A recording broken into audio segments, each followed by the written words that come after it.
Good morning. So we start the next parallel session on formative, summative, and standardized assessment for creativity. Actually, no. You will focus on, yes, I know that you will focus only on formative assessment. But I had to announce the title of the session. So it's my privilege to introduce Mrs. Janet Looney, who is the director of European Institute of Educational and Social Policy. She worked at OECD and also she was associate director of the Institute for Public Policy and Management at the University of Washington. So the floor is yours. I will not steal your time. Thank you. Okay. Good morning. So just a little bit more, you've heard from my bio that I come mainly from a policy background. I've been working at the intersection of policy research and practice for quite a while. And coming into the subject of creativity, I'll say that my background is primarily in formative assessment. So actually my anniversary arriving in Paris to work at OECD was just the other day. I've been here since 2002, and I worked on formative assessment with OECD for about 6 years, and that has continued over time. It's a subject that has been important and perennial, and I have been happy to see that there have been some advancements across countries over this time. It's not easy to change a system, and especially with something like formative assessment. I'm wondering, because I've done a number of presentations, and I realize afterwards that people are coming from very different places on how they see formative assessment. So I'm wondering how many of you come from countries or learning environments where formative assessment is understood primarily as frequent testing. Just one person? Two. Okay. A few more. Yeah. So I think, the audience here, you're fairly sophisticated. You've been talking about formative assessment. But, it is still in systems translated that way. That means that it's harder to bring teachers along, to have it integrated into their professional development and so on. Today, I wanted to, okay, so I have to see where I am. You can see over there. Okay, there, thank you. Am I going forward or backwards? Okay, I must be going backwards.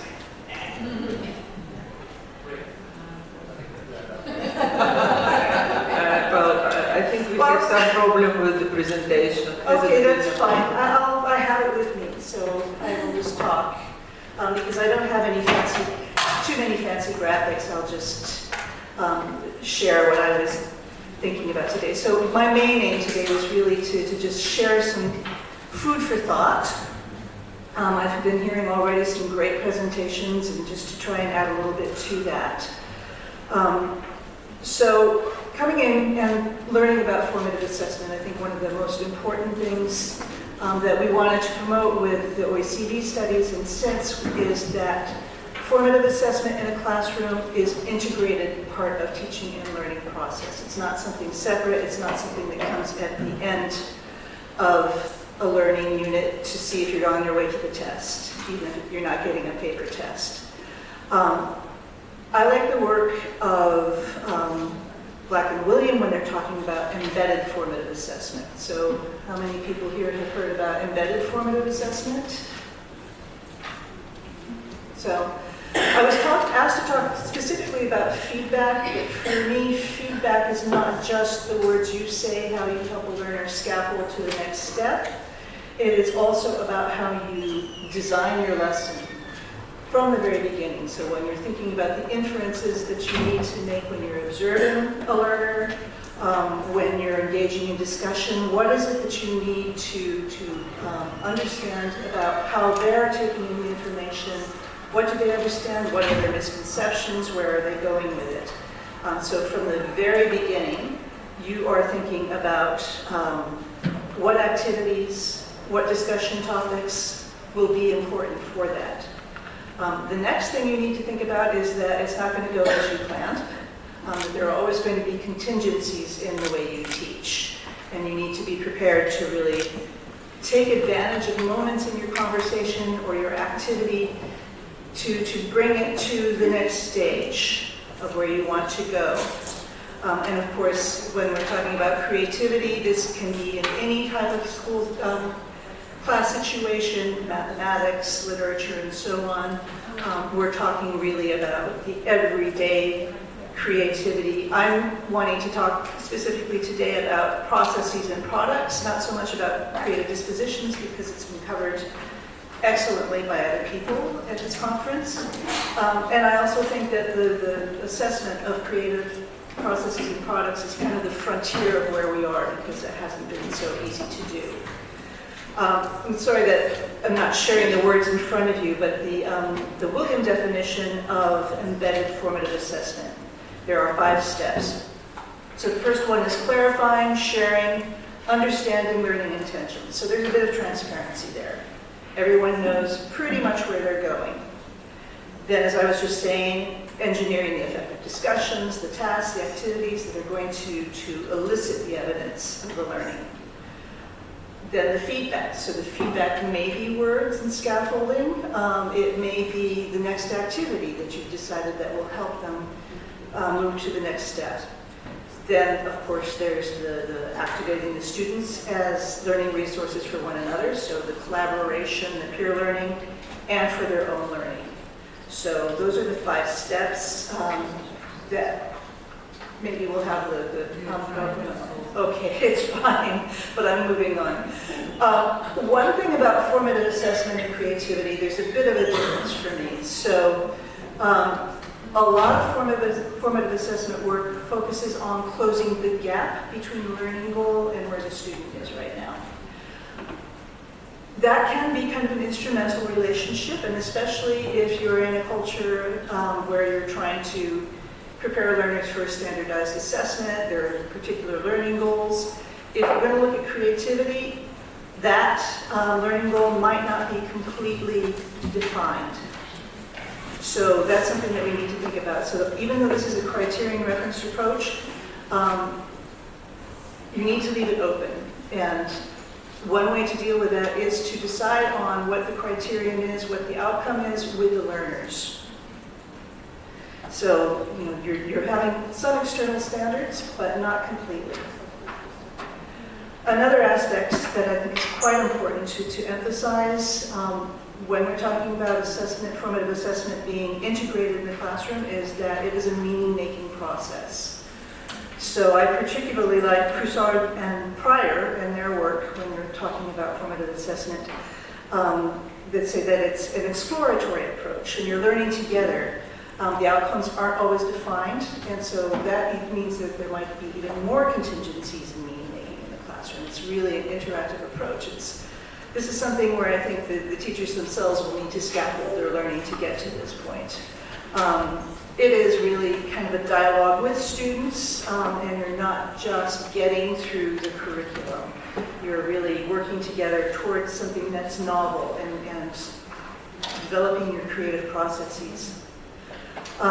When you're in this learning dialogue, you know, it's really an active classroom.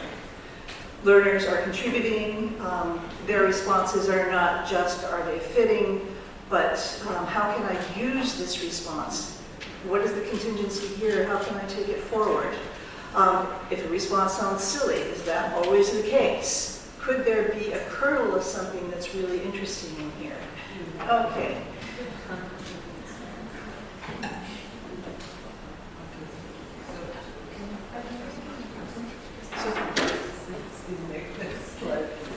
Okay, I am quite a ways down.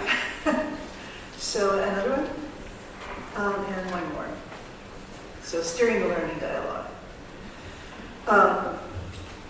So it's really an active classroom. In the last session I was in, someone mentioned the importance of culture and the importance of celebrating error. This is really important. This is something that might need to be developed over time. There has to be an atmosphere of trust. There has to be The idea that in the error there might be something worth moving forward with, something of a right idea that could be built on, and just the idea that it is a place for learning. As usual, linking to your earlier and learning and opening up to the next steps. And also, moving beyond the yes, no, expected answer, encouraging learners to really reflect, to think, to use vocabulary where they're really thinking through ideas and solutions. Okay, these are a few of the types of questions that have been developed by Hattie and Clark in their book on feedback, and I think you probably know John Hattie from his meta-analyses, and this is part of the visible learning work. So again, these are questions that teachers might use that are really opening up for conversation, getting the learner to really reveal what they understand and what they think, and how they might move forward. Okay, you can have the next slide. Here is a model that I recently found in the literature. I have to say that the literature on assessment, formative assessment and processes and products is really new. Again, this is a frontier to be worked on. So this model was developed, and the citation is below, building on the PISA model and trying to make it more useful for a classroom setting rather than a big standardized assessment. What's interesting about this is that the authors are interested, they want to work within subject domains. They're not just trying to encourage wild imagination, but think about the boundaries of the subject domain where you are. What can you work with? What are the conventional boundaries? But then what's unconventional, and what are the alternative solutions? So people are using their subject knowledge, building on their domain expertise, and then moving forward with that and looking at how they can build on that to do something novel and important. So that's the explore aspect in the center. In the create aspect, they're really trying to deepen their knowledge and look for the novel solutions. One thing to emphasize is that this can be really quite important for the real world kinds of problems that tend to be emphasized in project-based learning, and that they can be used for ill-defined problems. So really having to explore, having to create and look at the potential ways to address this thing where there are boundaries, but not completely. How do you work with this? What knowledge can you bring in? What kinds of ideas can you imagine?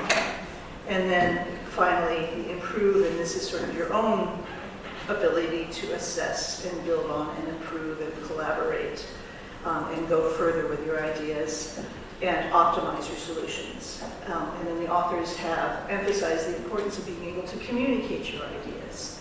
So can you share these with others? Will they make sense? And sometimes, it's good to bring these out to people in the community and ask them for their input and assessment of what you're doing so that people can really test that and what they're doing in the real world. The next slide is, excuse me, I have to clean this up a little bit. In terms of products, novelty is, I think, a good area to look at, and I think this is maybe where people working in design thinking types of classes might have some real good models that could be used in other areas. This table is useful because it shows sort of a graduation where you can look at different levels of novelty. Novelty for beginners can be celebrated, and you can just really, how do you diagnose the problems? What can you see that needs to be improved as an early thing, and then moving on. I think here too, I heard yesterday people talking about the fact that when you are looking for creative thinking and solutions, it's also within your culture. So how does this work within the culture? How are you guiding this through the process? So these are a basis for thinking about rubrics and judging levels of progression and the quality of the products that come out. And then I have a final slide. Is this my final? Yes, this is my final slide on assessment of novelty. So I think this is quite a good list developed by the author, Kapwijk, about the different levels of novelty and the original solutions. I think it's important to emphasize that point that they may look weak at first sight. So rushing to judgment is not necessarily what you want to achieve in this kind of classroom culture. But try to find out what there is that's the kernel of a good idea. The collaborative work, the different opinions that are important to really think about how things are moving forward. Fixed standards are there. They have their limits.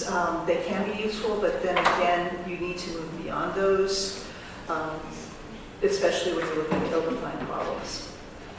And then you need to sort of see if you can put this into practice. So elaborate on your ideas, and again, thinking of kind of design classes, what kind of prototype. That's not going to necessarily happen in every class, but really, what would be the next steps? Where could you take that? So I didn't want to go too much further, because you can only absorb so much information in any given class, but that leaves a bit. So I'm wondering from you all, if you have other examples of this type of work that you've seen, or research that's being done.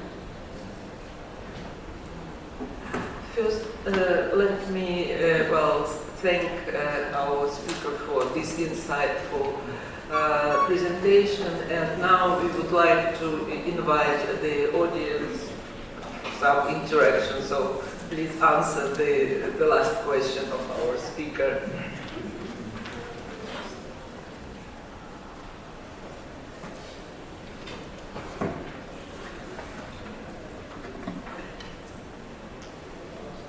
What about the professional development, the teacher professional development, and how is that examples of embedded formative assessment, working towards creativity?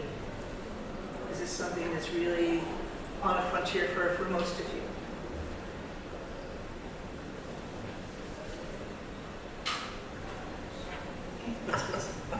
A very quick share, I don't know if that's relevant, but the slide that you shared with us about visible learning got me to think about Project Zero from Harvard Grade School of Education. They also have this visible thinking, which I applied that a lot in my teaching. So I think that really helps to uncover or unleash the thinking which is quite silent, but then to make it visible, so then we will be able to assess whether they are learning what we actually want them to do. So that's a quick sharing. Thank you. Thank you. Really amazing. It got us thinking, and I too love the visibility idea. When we're reading about distributed creativity, when we're working and performing distributed creativity, whether that's with technology that's also co-authoring with us, and by us I mean learners and teachers together, we're all in there sort of swilling around. Do those models, do those tools, do you have any that are specific to distributed creativity that acknowledge it's a co-authoring? Are you talking specifically about with technology? Can be technology, it can be multi-species, co-authoring with nature. I don't want to go down that road, it's too lengthy, we haven't got time. But let's go with technology, yes, co-authoring with technology. So I'm kind of just trying to figure this out myself, to tell you the truth. I've been exploring the different AI platforms and finding them both useful and not useful in a lot of ways, and I've been reading as much as possible because everyone seems to be having this experience of it can be a conversation, and on the other hand, I was using it recently to fill in some blanks very quickly for something I had to turn in, and I felt at the end I had no ownership of what I had done. So I my feeling is that probably is going to have the same impact with creativity. On the other hand, I find, how do you give co-authorship when you're guiding the questions and you're doing the follow-up research? Is that co-authorship? I don't know. I think there are so many questions. There are questions, but that's what's exciting about being here in 2025, because we're going to have the answers. And I think it is that sort of, that seeded idea, the seeded ideas that is new. We haven't seen it. It's not making the familiar strange. It's actually making the strange familiar, for being innovative in our work with creativities, whichever one. Distributed creativity is a different kind of performance. It's a different kind of learning. It's a different evidence of learning. And that's, I guess, my question is, you know, how do you go into those terrains of the unknown? You know, it's a really good question, and I have colleagues who say, well, it's fine for us older people who know how to do research and what we're building on, and they're absolutely scared of their younger colleagues who won't, you know, necessarily have that background. So there's all kinds of questions about scaffolding and use and for what purposes and so on and so forth.